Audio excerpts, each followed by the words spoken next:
السلام عليكم ورحمة الله وبركاته. الحمد لله والصلاة والسلام على رسول الله وعلى آله وأصحابه ومن والاه. اما بعد، نزدیکترین بنده ها به الله تعالی خدا ترسترین آنها است.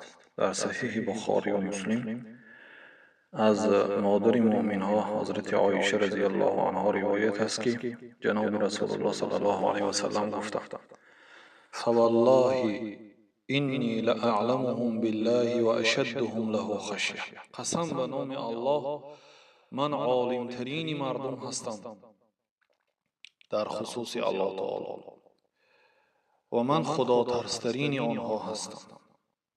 این حدیث دلالت میکنند که در این عالم از همه شخصی که الله تعالی را بسیارتر میشناسد در خصوص الله تعالی علمی بزرگ دارد، این جناب رسول الله صلی الله علیه و سلم است. و اشدهم له خشیه، و من خدا ترسترین مردم هستم.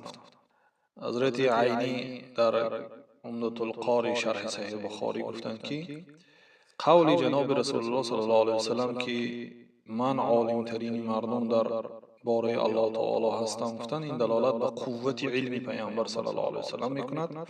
و قولشون که من خدا ترسترین مردم از الله هستم، این دلالت میکند به قوت عملی پیامبر صلی الله علیه و سلم، یعنی در علم هم صاحب قوت عظیم و در عمل هم صاحب قوت عظیم بود.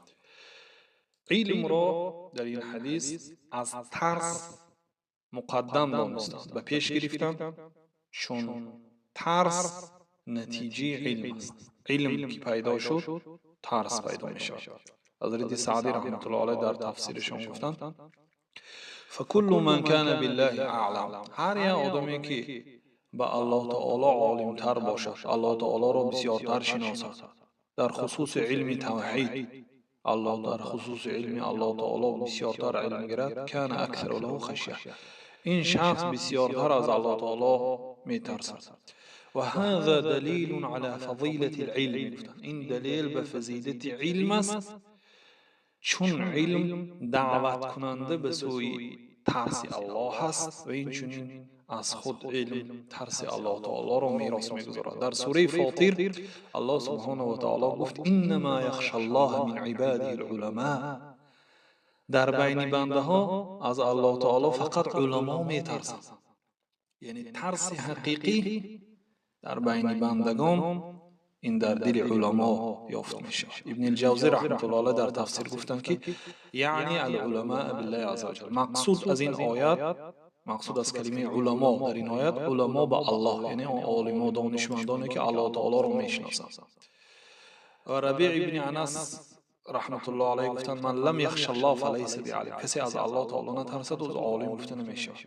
ابن عباس رضی الله عنهما در تفسیر انما یخشی الله من عباده العلماء گفتند که الذين علموا ان الله على كل شيء قدیر، یعنی آنهایی که دانستند که الله تعالی بر همه کار قادر است، اینا واقعا از الله تعالی میترسند. ابن مسعود رضی الله عنه گفتند که لیس العلم عن کثرة الحديث، علم از بسیار دانستن حدیث نیست، ولكن العلم عن كثرة الخشية، ولكن علم از ترس بسیار است. وقتی که در دل انسان ترس بسیار که پیدا شد، این دلالت میکند که او الله تعالی را بسیارتر شناخته است. امام غزالی رحمت الله علیه یک قاعده عظیمی گفتند: ما عصی الله الا بجهل به او بشرعه، الله گناه کرده نمی شود مگر به سبب نادانی در حق الله تعالی، به سبب نشناختن الله تعالی و یا به سبب ندانستن شریعت الله تعالی.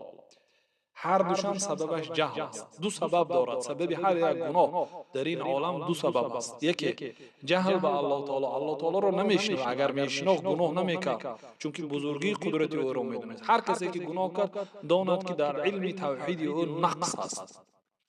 او بشرعه، یا یا آدم الله تعالی رو میشناسد ولی شریعت رو نمیدوند، کدام کار حلال است کدام کار حرام است نمیداند، از همین سبب واقع به گناه شد. یعنی سبب واقع شوی مردم در گناه جهل است، نادانی است. مفهوم مخالفه این کلام غزالی به فضیلت علم دلالت میکند. وقتی که انسان صاحب علم میشه، علاوه در حق الله تعالی، سپس در حق شریعت، ان شاء الله و دیگر الله سبحانه و تعالی را گناه نمی کند. این حدیث برادر عزیز صراحتاً به فضیلت توحید دلالت می کند که پیامبر صلی الله علیه و سلم گفتند که من عالم ترین مرد دنیا هستم.